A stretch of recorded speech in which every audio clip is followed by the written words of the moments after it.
to Red Reality. Today we have a special guest coming to us from Norway and beyond, Mats Gilbert, Dr. Mats Gilbert.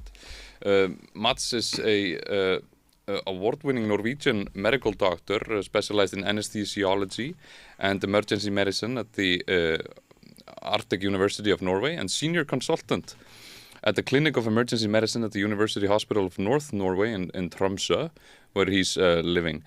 Tromsø is a twin city of Gaza since 2002. Books that Mats has written include Save Lives, Save Limbs, Third World Network 2000, from the 2000, and Ice in Gaza, which was written in 2009. Welcome, Mats. Thank you for coming. Thank you for inviting me. I'm happy to be here. Yesterday you had a fantastic presentation with the Association of Iceland-Palestina in Háskólabíó, where you went through both the history of your solidarity medicine, as you call it, in Gaza and other places. People say that what's happening in Gaza, the right-wing establishment might say that it started on October the 7th, but in 2009 and in 2011 and in 2014, you were in Gaza doing solidarity medicine. That's right. The story of the Palestinian struggle goes back, of course, to the establishment of the State of Israel in 1948. And I saw the nice poster on your door about the Nakba. So the tragedy and the irony and the pain is that for one people, this was a day to celebrate, in May 1948. And for the other people, it is the Nakba, it is the disaster. And in this dichotomy, in this contradiction, lies, I think, the foundation of the struggle that we are seeing in Gaza and in the West Bank. It's not about the 7th of October. That was a symptom of a deeper, much deeper conflict, a much deeper problem. I don't like to call it a conflict because the bottom of this problem, once you dissect it all the way down, it is all about, in my opinion, colonialism and the occupation of Palestine, because the occupation of Palestine is illegal. And from 1967, the State of Israel has so clearly thrown away all the masks and showed its intention to occupy and to colonize the whole of Palestine. Not what was agreed in 1948, the division of Palestine, which was bad enough. I mean, how can you come and say we're going to give half of Iceland to a people who claims they have roots here? So the core problem is not a difficult conflict, it's a difficult occupation. And occupations are illegal by international law. And one thing which is in particular illegal is for an occupying power to make their own people colonize the occupied land. And we like to talk about settlements and settlers, whereas you should use the right term, which is colonies and occupiers. And to establish colonies with your people in other people's land is strictly illegal. And this has been going on for so long, and the powers of the world have been allowing it. And they have been allowing Israel to perpetrate the most heinous atrocities without any legal consequences in the international legal system. So this is really impunity combined with this illegal occupation, I think, is the core of the problem. And the right wing, they don't want to discuss that. They only want to shout Israel has the right to defend itself. When did it become defense to kill 10 or 13 or 15,000 children? When did it come defense to starve people?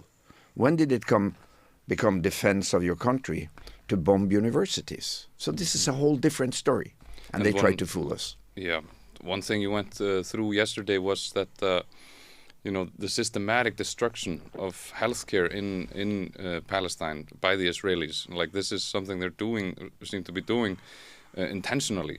Destroying the very foundation of healthcare in Palestine. Yeah, you're right, and it's almost hard to believe because you don't think that in 2024 an organized governmental army, I mean, this is not some ragtag terrorist ISIS, but they behave like that because they attack the houses of worship of God, the mosques and the churches. They attack the universities, the palaces of knowledge and education. They attack the home of people, which should be the most sacred and safe place for everyone. And they attack systematically the healthcare system. And I've seen that since my first mission to the Palestinian healthcare in 1981 and 82 in Beirut, in Lebanon, how they would target the ambulances, the psychiatric hospital in Beirut, the other hospitals, and you were never safe if you had an ambulance uniform or you traveled with some wounded civilians in an ambulance. The Israeli F-16 would target it and bomb it. And there are, stacks of reports from the UN, from the international humanitarian organizations, human rights organizations, documenting how systematic the Israeli attacks on healthcare really is. The last Right to Health report from the UN, which came in 2023, documented hundreds of attacks on Palestinian healthcare in the West Bank and in Gaza. Hospitals, ambulances, primary healthcare clinics, and healthcare staff, doctors, nurses, ambulance paramedics. And they killed them. They've killed more than 500 doctors, nurses, and paramedics in Gaza so far in 7 months. 500. What would the world have said if the Palestinians had killed, God forbid, 500 Israeli healthcare workers? Or if the Russians had killed 500 Ukrainian healthcare workers? Now, it is a problem. I have to say that. In modern warfare, it is a problem that healthcare is being attacked. We've seen it in Syria. We've seen it in Afghanistan. We've seen it in Ukraine also. But never to the level of systematic eradication that you see it with the Israeli occupation forces in Palestine. Not only in Gaza, also in the West Bank. Recently, they besieged the General Hospital in Jenin. I've been there. I know the staff there, quite a number of them. They cut electricity, power supply, fuel supply, water, and then they dig up, they crave up the streets around, and then they shoot tear gas into the hospital, or they simply command them to leave the hospital and the patients.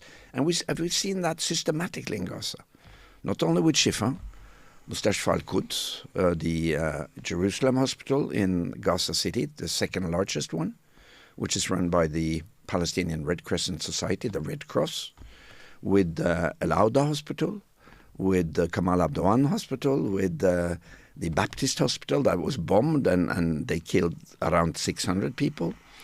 So the Israeli tactic seems to be to destroy and to wipe out any sign of Palestinian proper infrastructure that defines a society.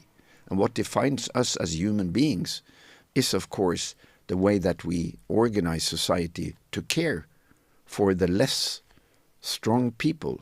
Not that they are weak, but they need defense, like children, like pregnant women, like elders, and like sick people.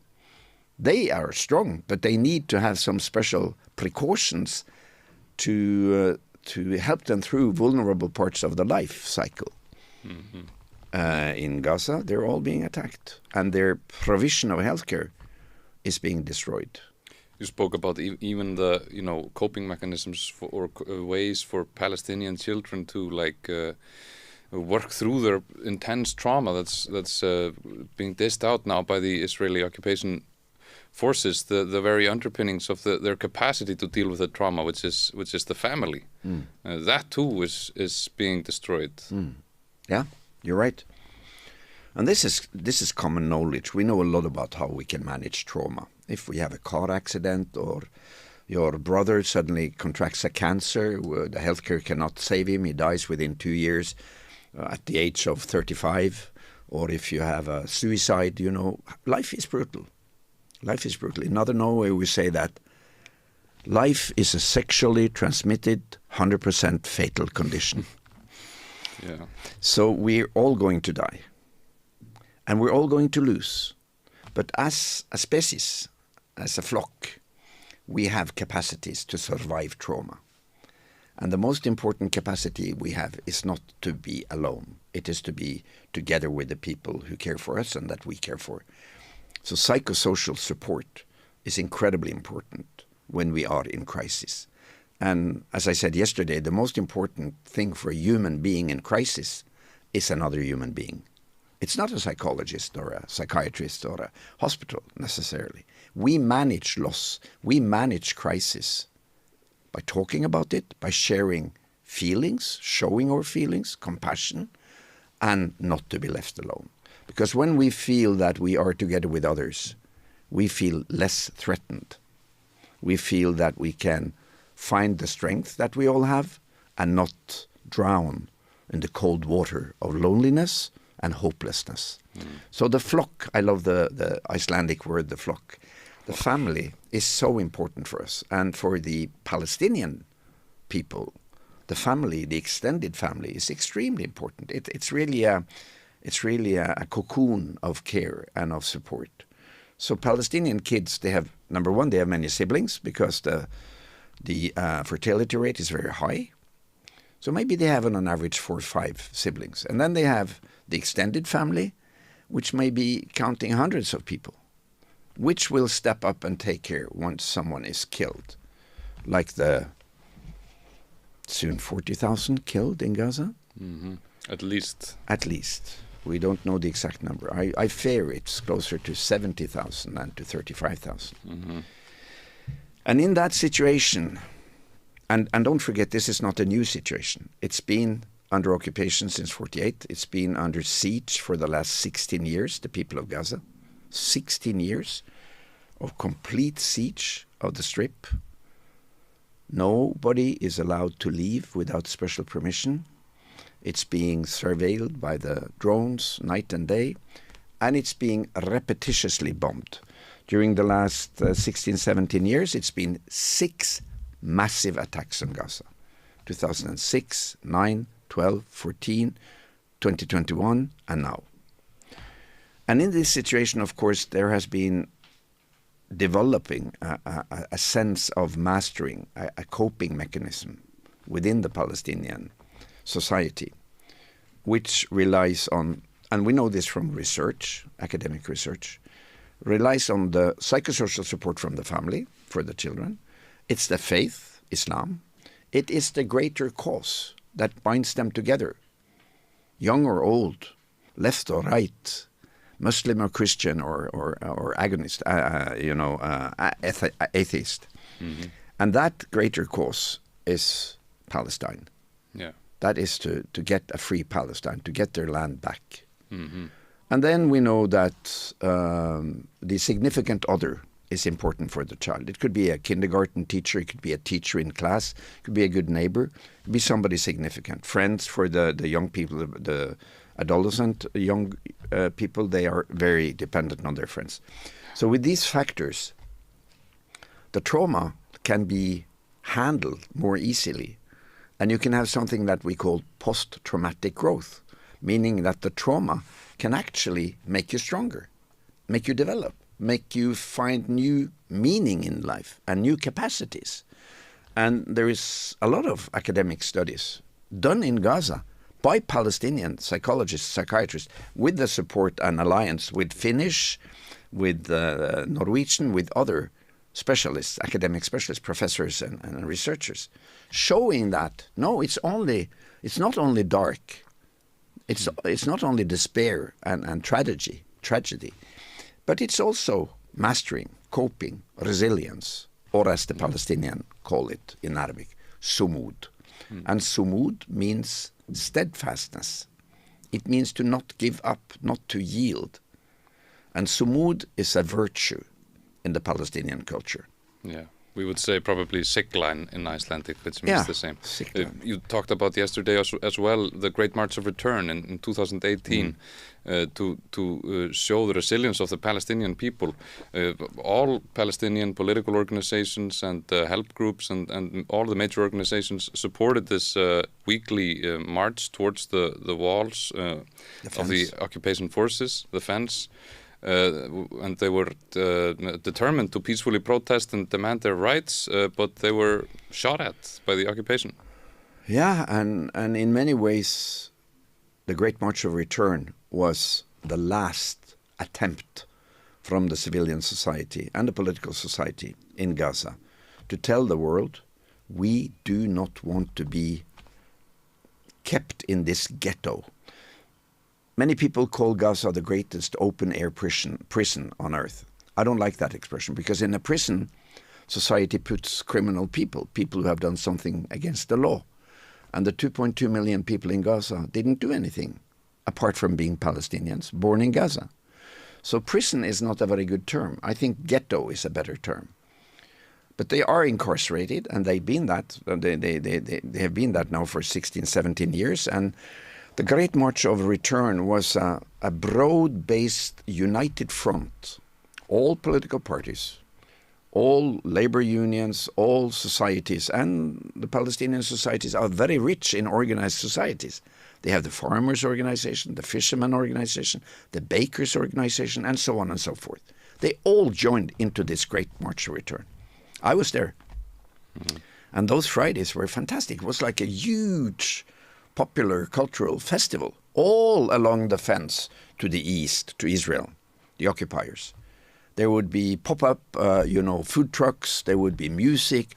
There would be stages giving appeals and speeches, Palestinian flags, everything. And all walks of life came. All people in wheelchairs and young people. And there was a lot of activities. And they were burning tires, smoked, put the smoke into the occupiers' land. They would send up balloons, and they would have slingshots and throw stones. But they didn't have weapons. They didn't have arms. And the young people, of course, in the front line, walking, very bravely all up to the fence. And what did the Israelis do? And what did the US do? And what did the European governments do? Number one, they ignored the call for a lift of the siege. They just said, let them keep them in that cage. Let them keep them in that ghetto. We're fine with that. Number two, they saw and they heard what the Israeli commanders said. They said, we will use a lot of force. They didn't say, oh, this is a good call for negotiations. No, we may avoid the armed part of the resistance. Maybe we can find a platform to actually discuss the occupation and actually see if we can negotiate a peace, a treaty, a hudna, as it is called in Islam. Hudna is a very interesting construction. It is a long-lasting peace between two conflicting parties who have not solved the fundamental problem, but still they agree to not fight anymore. To be peaceful. Peaceful, and that can be for 10 years or 50 years or 2 years. But the hudna is a construction which we don't know much about in the West, because we either win or lose, Mm-hmm. But they say, okay, let's rest. Let's just pause the conflict. And then during the time of the hudna, maybe there will appear some other solutions. The Israelis all the time have refused the hudna. So we, the West, we could have said, okay, these are new tones. The armed resistance, a little bit like the Oslo Treaty, when Fatah and PLO said, we will put down our arms. We will make a peace treaty. And they believed in the US and the Israelis. And they were fooled. They were fucked. I can tell you, man. The Oslo Treaty was never upheld by the Israelis and the US. Had the Oslo Treaty been fulfilled, you know what should have happened? The Israeli government should have withdrawn all the occupiers, the settlers, and closed down all the colonies, the settlements, back to the 67 border. If we have had the 67 border today, and a physical connection between Gaza and the rest of the West Bank, and with Al-Quds, Jerusalem, as a shared city, capital of Palestine, I don't think we would have this situation. But Israelis never fulfilled their part of the Oslo Treaty. So going back to the Great March of Return, what did Israeli respond? They built big towers of sand on the other side of the fence. And they equipped them with tents, camouflage tents, and inside there, they put around 100 very sophisticated snipers with very sophisticated rifles, sniper rifles. And they started shooting at them. they started shooting at them. No negotiations. No interest to listen to the people of Gaza's, what is your voice? What do you want to tell us? Yeah, okay. Oh, you don't have water. Okay. Oh, you want to safeguard your young generation to go abroad to study. Oh, yeah, okay. You want to develop your healthcare system. Fine. They had so many opportunities to meet the Palestinian people with an open mind and to try to negotiate. Don't throw it at me that the Palestinians are the one promoting the armed struggle. They are defending themselves. Yeah. And they did so with the Great March of Return. So, one by one, the young demonstrators were shot. Did they shoot to kill? Yeah, they killed around 280, 300 people. The numbers are not exact. But they wounded tens of thousands by shooting in the joints, the ankle, the elbow, the knees, in order to disable the demonstrators, the people who, came to the fence and said, we want to open the gates of Gaza. And that was like a willing, planned action on their part, on the occupation's part. Must have been. If you look at the patterns of the injury, and there were numerous studies. We did that. We collected data, and other researchers collected data and showed how they are systematically targeting the extremities, the arms and the legs. And I can show you pictures of young ankles that are shot with explosive bullets or high-velocity bullets that has a small entry but a blasting exit wound. Because once you break down a projectile or a shrapnel in the body, all the energy of that, all the movement energy of that projectile will be released in the body and make like an explosion in the tissue and destroy blood vessels and tissue and bone, whatever.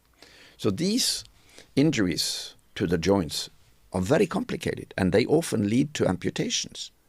Why would the Israelis amputate people who protest? To tell them the story. You do not resist us. If you resist us, the occupiers, we will maim you, we will kill you, and we will punish you for the rest of your life. And this was not new. This appeared first time during the first and the second Intifada. It was called the broken bone politics, where the Israeli occupation soldiers and their police forces in the West Bank systematically would break the bones of the young demonstrators, throwing stones, hurling slingshots at the Israeli occupation forces. And that was also published, how they were attacking the parts of the body where you have joints, nerves, and big blood vessels. So this is the politics of intimidation, of telling the occupied people that don't try to resist us because we will be stronger than you. So the battle of Gaza now is not about Hamas and Israel.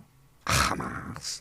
Once you say Hamas, it's like all international rules of engagement are gone. Yeah. It's like all decency, all humanity is gone. It's like terrorist, Once you use that term, we can do whatever we want. And this is one of the very most heinous and disgusting narratives, false narratives of the Palestinians being the unreasonable ones. That's not true in the least. This whole time they've been trying to find peaceful solutions, and even Hezbollah in Lebanon as well. This is something they turn completely on their head. And you've seen this firsthand. Yeah, and I think, this is a fundamental problem that every one of us needs to understand. Because if you are treated badly and if you are occupied by another force, another nation, you have the right to resist. Not only do you have the right, you have the moral obligation to defend your flock, your family, your nation. You have to be allowed, and you are allowed according to international law, to resist occupation, even with arms, like we support in Ukraine. Now, why is that so difficult to understand? That the occupation of Palestine, more than 75 years, and the occupation of Ukraine, you can compare them. It's a power from the outside occupying your land. In one situation, we say, we support you. We impose embargo, weapon sanctions, economical sanctions, arrest orders. We do everything in our might to support your armed struggle in Ukraine. Yeah. Whereas with the Palestinians, you do the opposite. You support and supply the occupier with arms and political support. Why is that?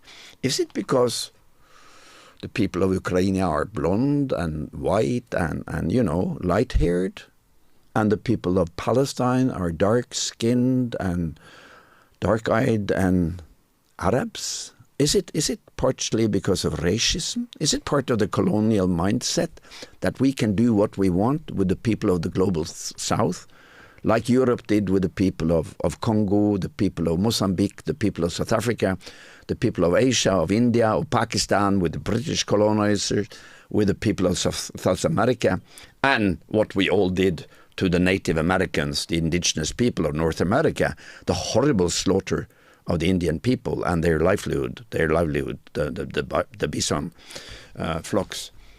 So it's in a way, we thought that after the Second World War, and we got United Nations, and we got the Geneva Convention, the Hague Convention, old conventions, but renewed and refurbished, updated conventions. And we got all these declarations of human rights and children's rights and women's rights. We thought we were living in a more safe world. We thought that even armed conflicts could be regulated by some international law and some overruling international authority, the United Nations. But that was a lie. That was false. And that's what we're seeing in Gaza now. That all of these constructions that should safeguard and protect the vulnerable, the children, the women, the pregnant, the newborn, the elders, the disabled, and the sick, it doesn't count when it comes to colonialism and when it comes to Israel. They can do what they want with the support of Uncle Sam. Yeah. And that is really the headache and the moral challenge to every one of us. If you're right or left, I don't care. But if we accept the kind of warfare that Israel is applying in Gaza, it's a very dark perspective for all of us. Because in the future, for the next 50 years, I think more and more people will be forced to migrate from the countryside and into the big metropoles in the global south because of poverty. And we've seen it. We've seen how the big cities are expanding to mega cities, And in these mega cities, you will have a deeper and deeper division between the poor and the rich. And you will have the favelas. You will have the poor, the large habitats of the poor people in the ghettos. And they will resist. And that resistance will be urban warfare. And that urban warfare is what is tested in Gaza now. Yeah. And all the military experts of the global north, and probably also the resistance in the global south, are studying what's going on in Gaza now. Yeah. Because what the Israelis are bragging about is actually that they are the experts of urban warfare. They built this replica of Gaza in the desert in Negev. That's where they've been training, to use the tiny, tiny drones that can fly into the bedroom window of a leader or a commander of a military troop, or an important leader, an academic, an important professor, anyone, and they can kill them. And they test all sorts of new weaponry, the artificial intelligence, facial recognition, we all heard about that. So in a way, Gaza is the test ground for the urban warfare that will come during the next 50 years. And if that warfare is allowed to be with such brutality and such heinous crimes against the civilian population as we see in Gaza, without any responsibility on the Israeli and the US side, then we're all looking ahead to a very dark future. It's a very, very dangerous development if that is allowed to happen. And I wonder your opinion on this. The international courts gave out an arrest warrant on Netanyahu the other day and other Israeli ministers, and they said that Israel must stop its invasion of Rafah to prevent humanitarian catastrophe.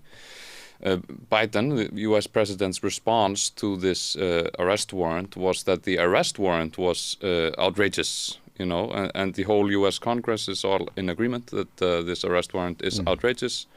Israel has the right to defend itself, and so on. And then Israel proceeds to bomb Rafah, and just the day before yesterday, we had a horrible attack on a refugee camp in Rafah, and I don't think Biden has said anything. Why are our leaders so cowardly when it comes to this? Biden has, put the red line for the Israelis, said you cannot invade Rafah, that's a red line for us, we'll stop supporting you. But then they always, they just let it go, they let it proceed, they let the horror continue. Yeah. Why are our leaders so coward when it comes to Israel? It's an important question. And I think the answer is not too complicated. I think it's because our Scandinavian countries are part of the alliance with the U.S. Imperialists, the NATO system. And I mean, you Icelanders, you know what it means to have an American air base, and how dominating these bases from the U.S. colonial forces, how dominating that becomes. Everyone who has American military bases know that they tickle in, they take control. Norway previously never allowed the U.S. to have permanent bases, which was U.S. territory. Now they have, through a very quiet change in Norwegian base policy. In my city, in Tromsø, we never had any American military bases. Now we have a nuclear submarine base in the middle of the city, in the harbor. I can sit in my window in my university hospital, look out of the window at the strait between the mainland and the island. Tromsø, my city, is on an island. You can actually see the harbor, where these massive nuke-driven submarines from the U.S. Navy are coming in every second, third week or something like that to get fresh fruit and food, and to exchange the crew. They're guarded by Norwegian vessels, and our preparedness for a nuclear accident or disaster is close to zero. And of course, that's not the most important thing. The most important thing is that when NATO puts these bases closer and closer to the Russian border, making us a target. So my city, my university city, is now a much more red and hot geopolitical target than it was before. Yeah. So the U.S. expansion with these bases is linking also the small independent nations like Sweden, Finland, Norway, Denmark, and Iceland to the foreign policy of the United States and NATO. And it's a very aggressive foreign policy. I don't support any colonial power, be it Russia, China, or the United States. But in my opinion, the most aggressive occupier and attacking power is the United States. I mean, look at Iraq, look at Afghanistan, look at Yemen, look at Gaza, look at Lebanon, look at the way that the U.S. military power is all over the world trying to expand their control of natural resources and people, and expand the geopolitical control from their side. And they like to sell weapons, the big American defense contractors. That's one thing about the Israeli defense industry that the Americans like, is that they have like innovative surveillance mechanisms that they want to get access to, and then they sell all these weapons, and they strengthen their geopolitical military situation, which aggregates Russia and China, makes them more tense. The military buildup continues. So while we are at the same time seeing the breakdown of international law, where the U.S. presidents and Western leaders are completely blind and nonchalant about the horrible, obvious war crimes and crimes against humanity going on in Israel, these same leaders are telling us that Russia and China, they are so horrible that we need to defend ourselves. We need to fund the militaries, instead of funding the green transition, healthcare or other infrastructure and social things. We could do that would improve the lives of people. So it seems very important for us to resist these policies. This is not a bright future that they are bringing us towards. We seriously need to go somewhere else. Yeah, absolutely. I totally agree. And the most for the environment, the most damaging human activity, creating the most pollution and attack on the environment, our common environment, is actually warfare. Both because the emissions during the production of arms is massive, and the warfare itself, with all the fires, all the destruction, and all the need to rebuild, which by itself is causing emissions. So warfare is destroying all our attempts to defend the environment. And no government wants to do that calculation, but there are calculations showing the emission of CO2 and the destruction of the environment through warfare. It is horrible. So forget about the banana shell or to separate your garbage and all the things that good people do to try to protect the environment. War is a massive attack on the environment. So that's one aspect of that. But I think the most important aspect of what's going on in Gaza now is that this is a test tube for how the colonial powers can control the resistance of people who say enough is enough.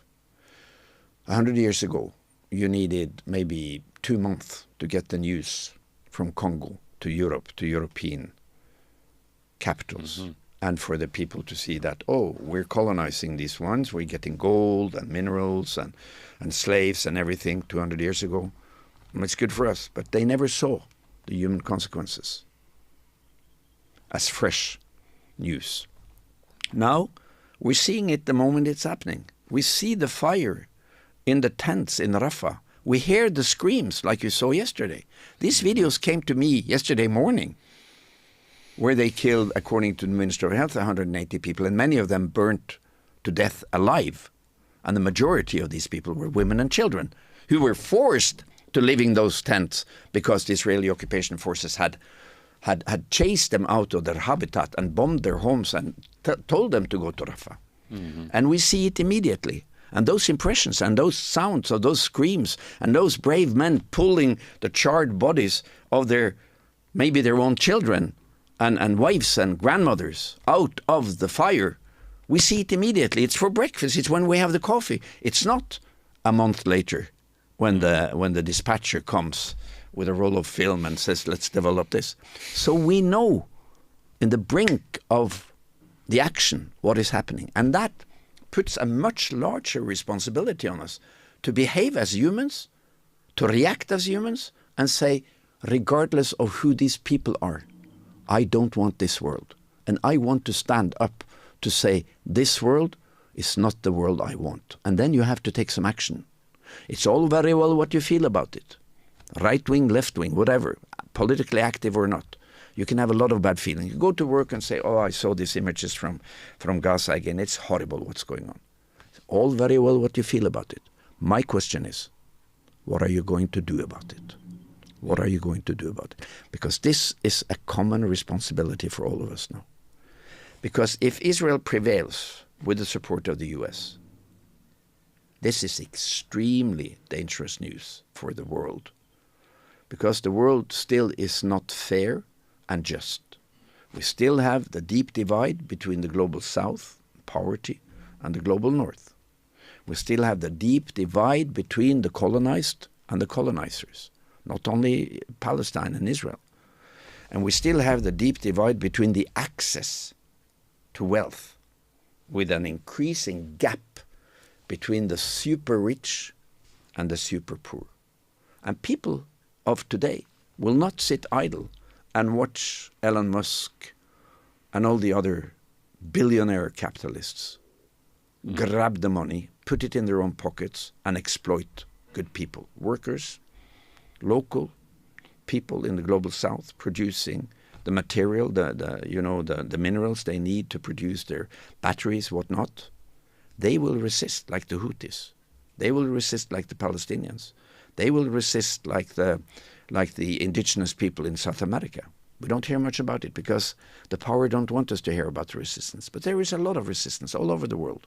And for them, Palestinians are heroes because they stand up to defend their people. They stand up to say, we will risk our life to defend our family, our flock, our nation. And if the Palestinians win, and inshallah, and I really believe that they will win, And they have already won the struggle of the narrative in Iceland, in Norway, all over, where good people really look into the realities and don't listen to the narrative of the Israelis and the Americans, which is false, which is a lie-full narrative. If the Palestinians are resisting enough to have a ceasefire and some sort of a fair development, it's a massive signal to the powers, to the colonizers, to Israel and to the United States and the others, that people can actually even resist the massive war machine of Israel. Enslaved, imprisoned, whatever you call it, in that little 360 square kilometer enclave or ghetto, they have been able to resist the world's most heinous army with the support of the most strong military power on earth for 7 months. Yeah. In their tunnels, with their homemade weapons. No, I don't support Hamas. I don't support Fatah or Jihad or any political group or armed group in Palestine.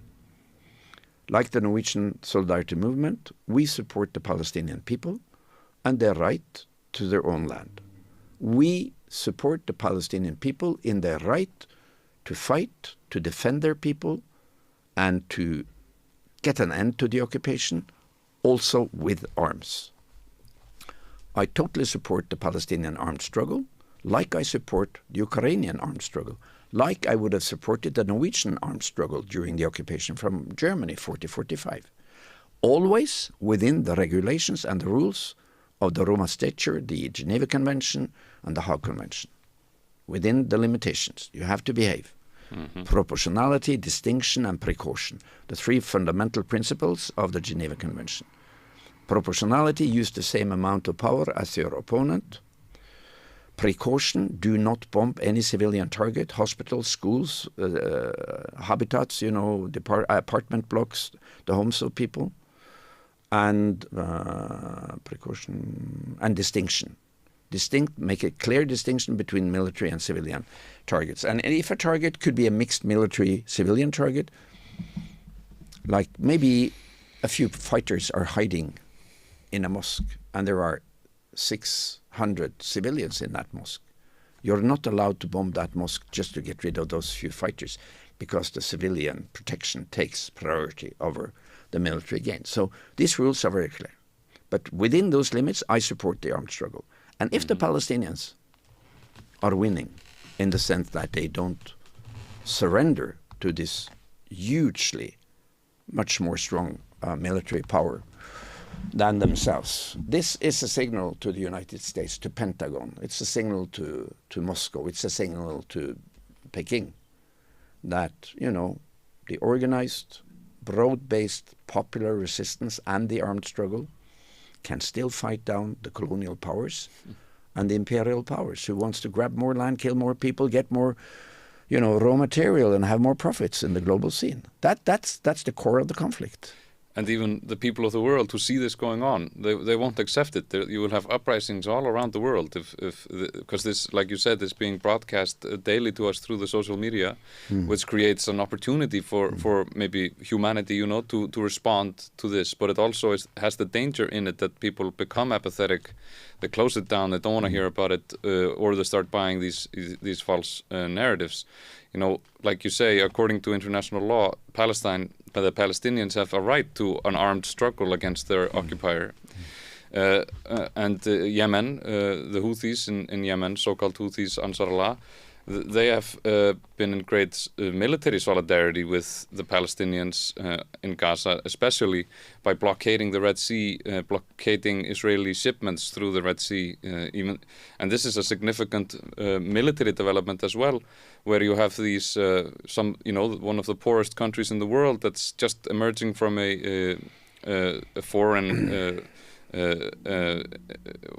foreign like meddling and a civil war, very big civil war, and they are able to exert real pressure on the Israelis, on the international community, and what the Ansar Allah movement is doing from Yemen is actually what the international legal-based order should be doing, putting sanctions on Israel for their heinous crimes against humanity.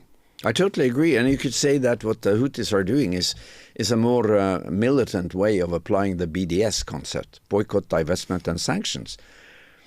And I think this is an important point you're making because, you know, these powers have one overruling interest, and it's money and profit. So if you go for the money and go for their profit, you're hitting their soft belly. So the boycott, divestment and sanction movement has been the most fearful, the most feared instrument of the solidarity movement for the Israelis, for the Israeli powers. You know, Netanyahu said that we have two major threats against Israel. It's Iran and BDS. And after the 2009 attack on Gaza, the UN established an inquiry commission, the Goldstone Commission, who really did a very important report. I was one of those who were interviewed. The report was very clear. War crimes on both sides.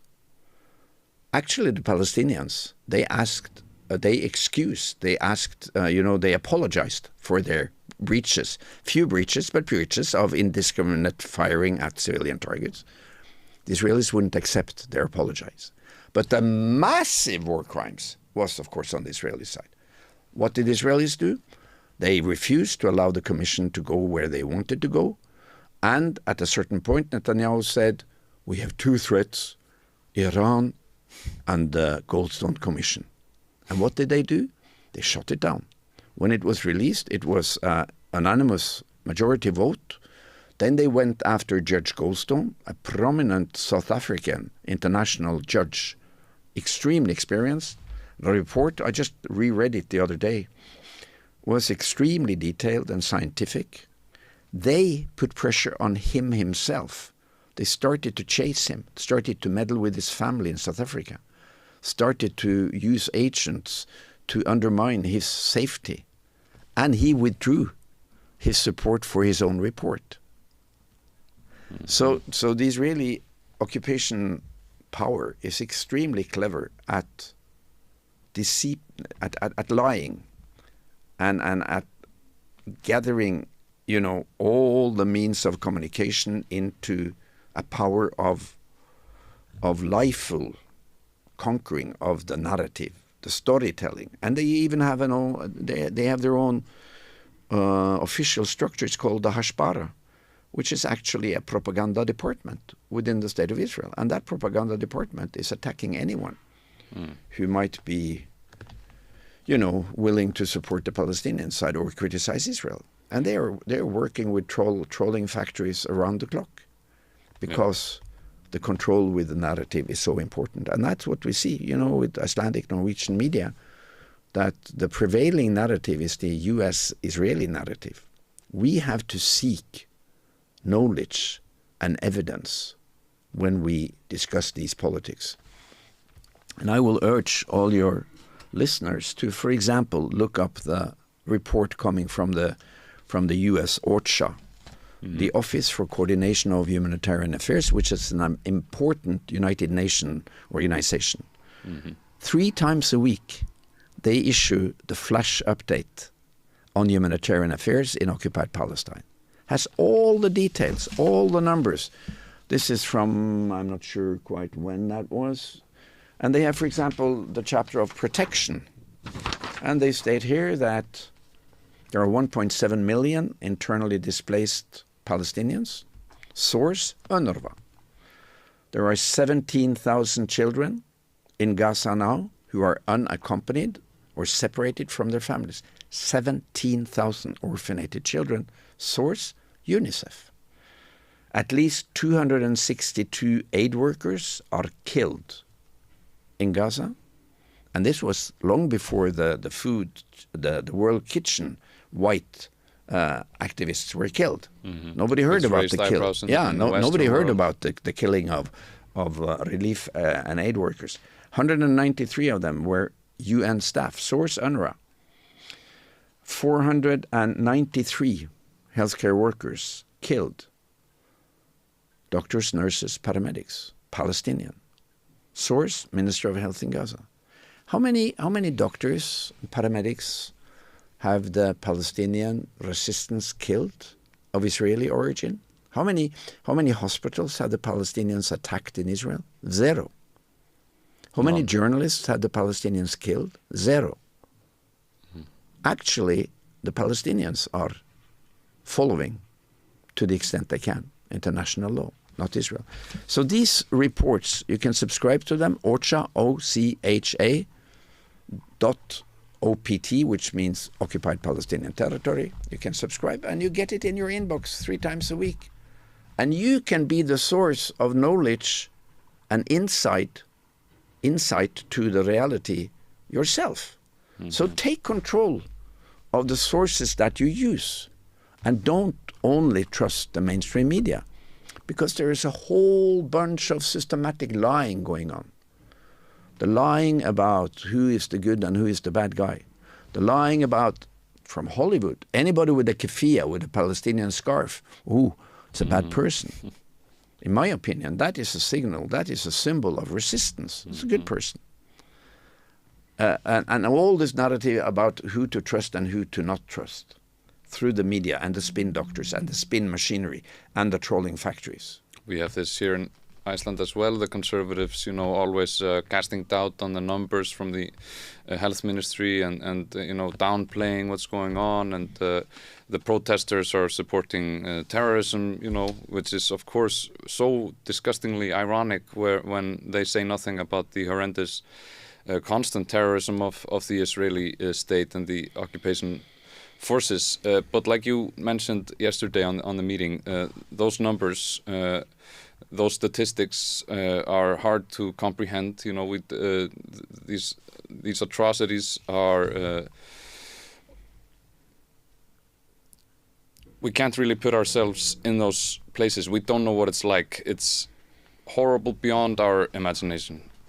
You showed us some clips yesterday from the attack, a recent attack on the Rafah refugee camp, unspeakable horrors, and the killing of all of the healthcare workers.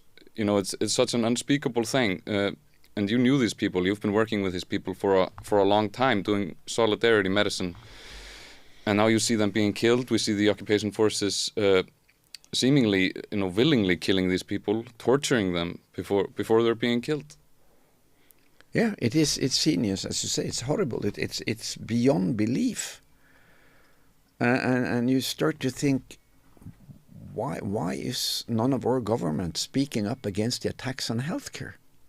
Why aren't the Scandinavian ministers of health joining into a statement saying that we totally denounce the Israeli systematic attacks on Palestinian healthcare and healthcare workers? Because if we don't speak up, we become complicit.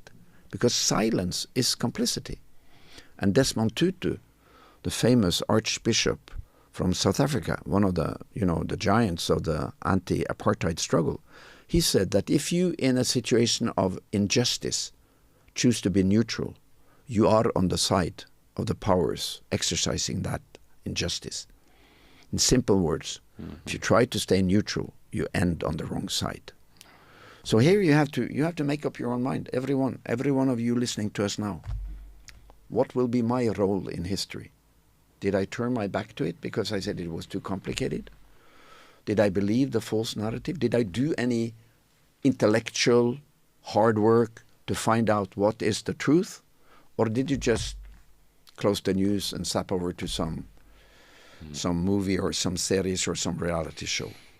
Because at the end of the day, the world we get is the world we shape, each one of us. And Iceland has been a very, very brave, small nation. You would not have been freed from the Danish colonizers if you hadn't fought. You wouldn't have survived the horrible starvation that you had if you hadn't the strong will to survive. And I think you're still working on decolonizing your language from Danish to Icelandic. So there are all these strains of power in the people, and we need to understand that the Palestinian people in many ways are fighting the same struggle as we have been fighting in many Scandinavian countries. You've been fighting Danish colonialism. We've been fighting Danish colonialism. We were colonized by Denmark 400 years, Norway. And then we were occupied by the Germans for 5 years. How did we win? We fought the armed struggle. What did it cost us? A lot of lives. Yeah. But we lost around 10,000 people, many of them Jews, should never have happened, during the 5 years of resistance. 10,000. Gaza, in half a year, maybe 50,000, or at least 40,000, or maybe 60,000. Mm-hmm. Tenth of times more than we sacrificed to have a free Norway. Yeah. And we still celebrate our freedom fighters, who the Germans called terrorists and killed. We still build statues and have celebrations on the 17th of May on our National Day, because we say to each other that these people who sacrificed their lives for our freedom are our historical heroes. Because why? Because they picked up a gun and they fought the German army. Yeah.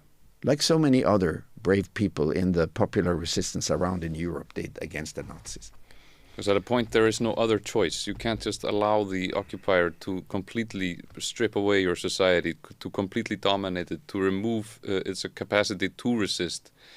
One other thing you mentioned is an epistemicide, where the occupation seems to be systematically destroying the knowledge creation of the Palestinian society, or it's definitely destroying the universities, but it seems to be targeting scholars, poets, philosophers.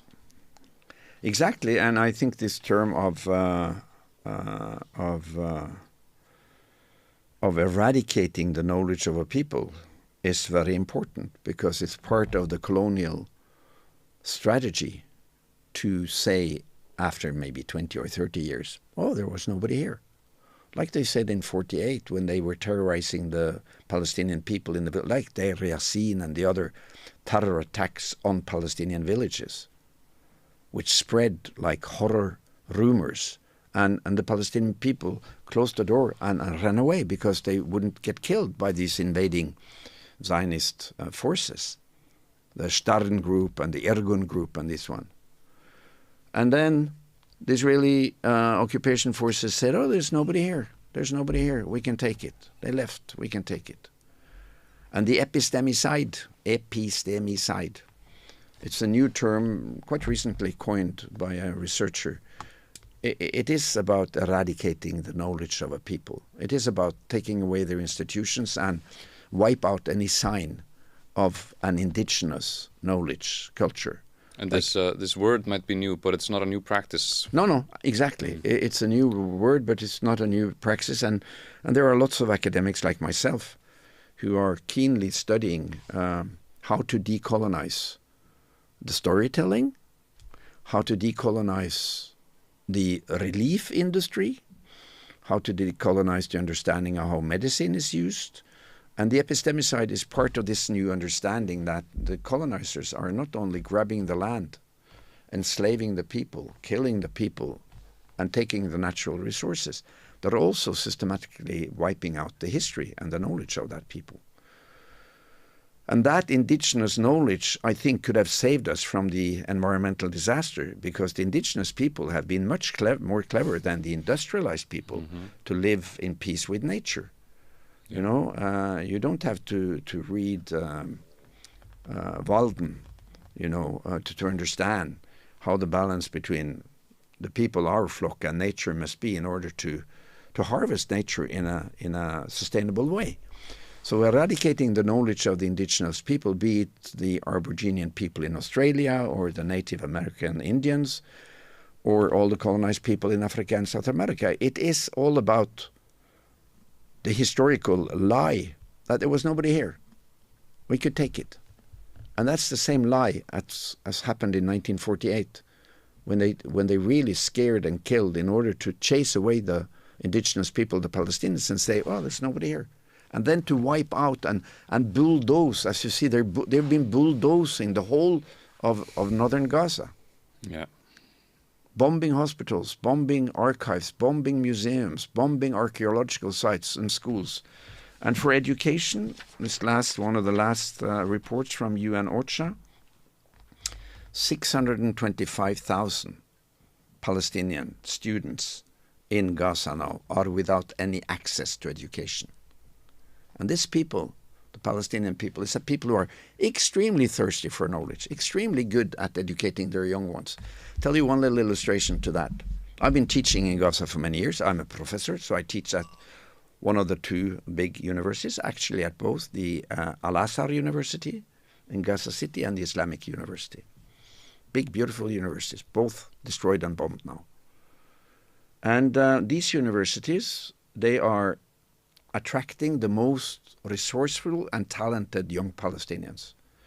And the competition to get the highest grade, they have national tests in Gaza and in the West Bank in Palestine, in high school and in also in primary school.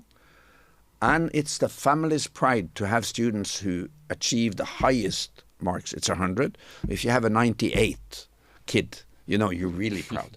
And this is such an important thing for the culture and for the families, that the week, I think it's the week before the national tests, you are not allowed to have celebrations and weddings and parties, because it's going to be quiet in the cities and in the environment where people live, because the kids are studying hard for the exams.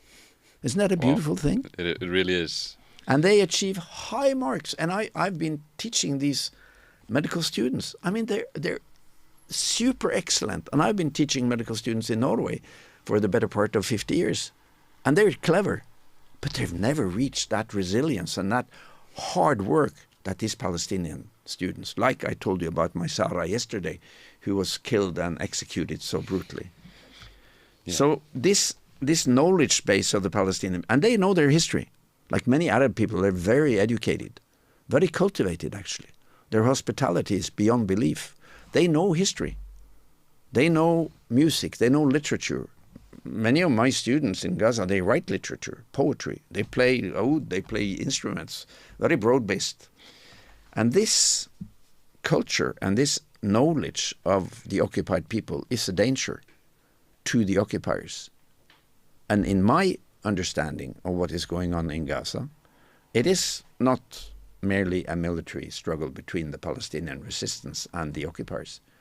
It is actually the occupiers trying to maximize on their colonial ambition to displace the people, to get rid of the Palestinian people, and to eradicate their culture and all their symbols of a thriving and well-organized society. Healthcare, education, streets, water plants. You know, they have a lot of fish farming in Gaza. Nobody knows that. They have land-based fish farming. Mm-hmm. Because when I'm in Gaza, I used to train in the morning with some local friends along the beautiful Corniche. You know, Gaza has a 45-kilometer, a marathon-long shoreline from the fence to Israel down to the border of Egypt. Beautiful place to run and walk in the morning. And then you pass big fish farms, land-based, not polluting the sea. Mm-hmm. You don't know about that, you know. And by the way, Palestine is a coastal state. They have the right to their continental shelf, like you Icelanders have. Mm-hmm. They have the right to a 200 miles economic zone. Do they have that? No. The Israeli Navy is outside shooting at the fishing vessels. Mm-hmm. What is the struggle of Gaza about? It's about colonizing, taking the land, and it's also about grabbing and stealing the natural resources of Palestine, of which the continental shelf outside of Gaza is incredibly important, because it contains one of the largest unexplored sources of natural gas, first and foremost gas and also oil. And the Israelis are thirsting to get into these fields and to start drilling and to start exploiting that gas, which is Palestinian. You know, Gaza and Palestine could be a new Kuwait or whatever, Saudi, an oil and petrol-rich nation that could support its people and support the world. Yeah, and you've even seen some European politicians and American ones, or from the United States, saying that this potentially could be a very good replacement for the cheap Russian gas and the cheap Russian oil they wanted from Gaza and from Israel, which is beyond horrible, of course. One big thing you spoke about the solidarity medicine and about this colonialism is who do you listen to? you know, like you were saying, do you listen to the oppressor? Do you listen to the Israeli state and the American state, which is of course supporting these actions, or do you listen to the people on the ground who are being occupied, who are being victimized, being murdered? Well, that's a very interesting question. I think to be open-minded and to practice evidence-based solidarity, you shouldn't only listen to the slogans of the demonstrations. These are important. You know, I went through the rooms here and I saw all the posters and the banners from your probably May Day demonstrations and so on, solidarity demonstrations for Palestine. That's good. We need that. But we need to be objective. We need to study the sources. And that's easily done, quite easily done now. You can read Israeli newspapers like Jerusalem Post, Haaretz. You can read Gideon Levy, who is a brilliant Israeli Jewish journalist who writes, you know, some of the best op-eds and articles about Gaza and Palestine. By the way, he's interviewed, or there is a chapter in this book of mine which is called Night in Gaza, which is about the attack in 2014. I met him. He's a good friend, Jewish friend. You can read, of course, the statements of the Israeli army. Read it, and then compare that to realities on the ground. Read the UN papers. Read the Palestinian statements from the Minister of Health in Ramallah and in Gaza. And by the way, this challenge that the numbers are not right, that's been explored. There was a paper in The Lancet, the most famous international scientific medical journal, by researchers who had compared the numbers, the casualty numbers given out by the Minister of Health in Gaza, compared it to the casualty numbers given out by the international human rights organizations and the UN different organizations. Mm-hmm. You know what? Palestinian numbers were below, systematically below the international numbers. It wasn't a big gap, but they were not higher. They were lower. I have published research on medical questions from Gaza, on amputations and so on. We published in The Lancet, in British Medical Journal. So we went through how do you gather your numbers. I know the mechanism. I'm not going to tire you with that. But the Palestinian people are educated, as I said. They're scientific. And they have no reason to lie, unfortunately. Mm-hmm. The reality on the ground is much worse than you think. Somebody says, or the psychology people, they used to say that your fantasies are always worse than the real world. So I'll help you to get rid of your fantasies, your fears. In Gaza, the reality is much worse than your fantasies could ever be. And the numbers are reflecting that. So who to listen to? Listen to all. And be critical. Be a critical reader. And I think what we need to do most of all now in our schools is to teach our kids critical reading. Because now they are really buried in an avalanche of false news through the social media. They're buried in an avalanche of impressions and influence by influencers who are really just throwing garbage at our young people, at our kids in primary school and high school. So what we need to do in all other nations is to teach critical reading. So your question is very pertinent. So I read these ones 3 times a week, the UN reports. I read this paper, which is Washington Report, which is a US-based magazine, which is issued by the it's the American Education Trust, issued by the Washington Report on Middle East Affairs, which is really digging deeply into the US political space on Palestine. I'm reading scientific papers systematically because I'm an academic. And maybe my most important source is the voice of the Palestinians in Gaza. So when Dr. K calls me and he has a line, I carefully listen to him because he is in the middle of the fire. And it's the people with the shoes on who can tell you where the shoes are too small or gone. It's not people on the outside trying to imagine what's going on. So my main source of knowledge about oppression and what is true and not true is to talk to the people who are occupied, who are being bombed, who are in the situation, in the hospitals in Gaza, in the tent camps. I just talked to Amal, one of my patients from 2009. She was 9 then. She's now a married woman, young Palestinian woman. She has 2 big shrapnels, Israeli shrapnels in her brain from 2009 that we cannot remove without destroying her brain. She's doing fine. She's finished school. She's working with her pain from the head, but she's managing. She has 2 kids. She's married. Her twin brother, Abdullah, I also participated in the treatment when their father and their little brother were killed in the Samuni massacre in 2009. He's abducted. Amal doesn't know where her twin brother is. He was abducted, like lots and lots and lots of Palestinian young men. Not a militant, not a political activist, a worker. He's somewhere in the desert of Negev in some concentration camp, if he is alive. And she said, Dr. Mats, we have no money, we have no food. And now my eldest son, he is 7, I think, his belly, his stomach is just expanding and expanding. What can I do? And these sources, who are the real people, who are being flooded with blood and losses, who are seeing the belly of the F-35 and the drones, who are hearing the screams from the burning tents, these should be our primary sources of knowledge, because they are the ones that we should all support, regardless where we stand politically. As opposed to the war criminals themselves, like I want to mention Netanyahu, the arrest warrant came out. Somebody asked him if he was worried about being arrested on a flight or something. And he said the prosecutor should be worried about being arrested.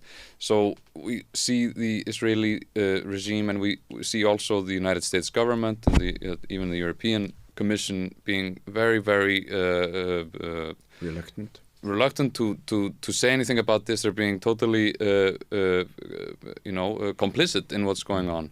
And we see the truth. We see the truth is that they are in flagrant violation of international law and everything that's supposed to be humanly decent. So one of the big things you were talking about yesterday is that we need to do more. Now is the moment really to rise up, to oppose this. It's something that will matter for the future, very probably for the next decades, in a very crucial and critical manner.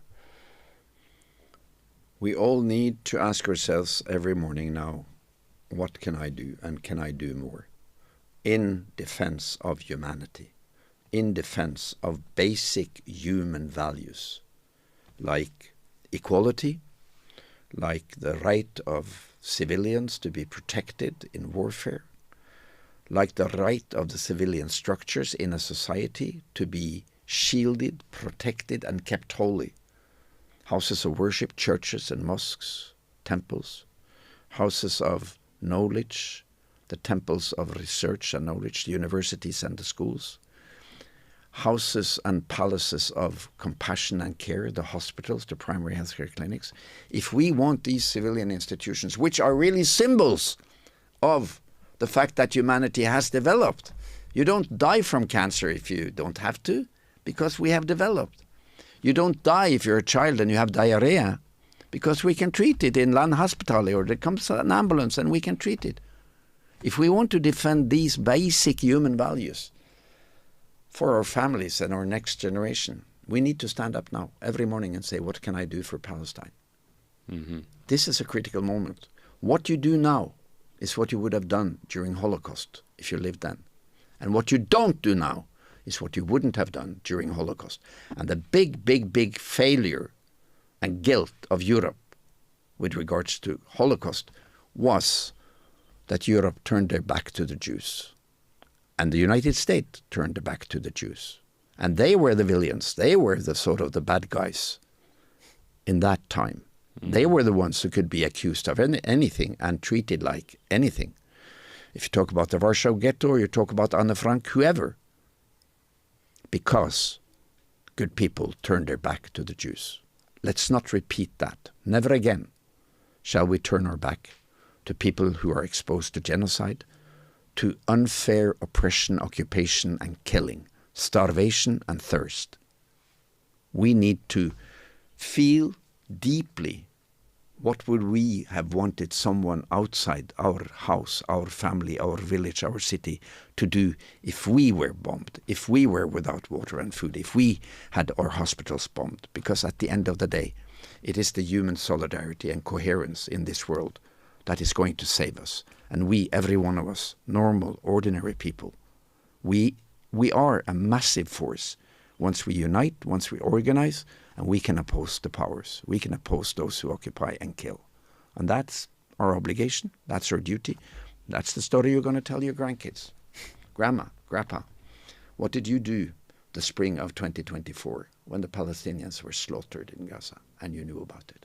Oh, you did nothing? Why didn't you do anything? Oh, you thought these people were less worthy than we, the whites?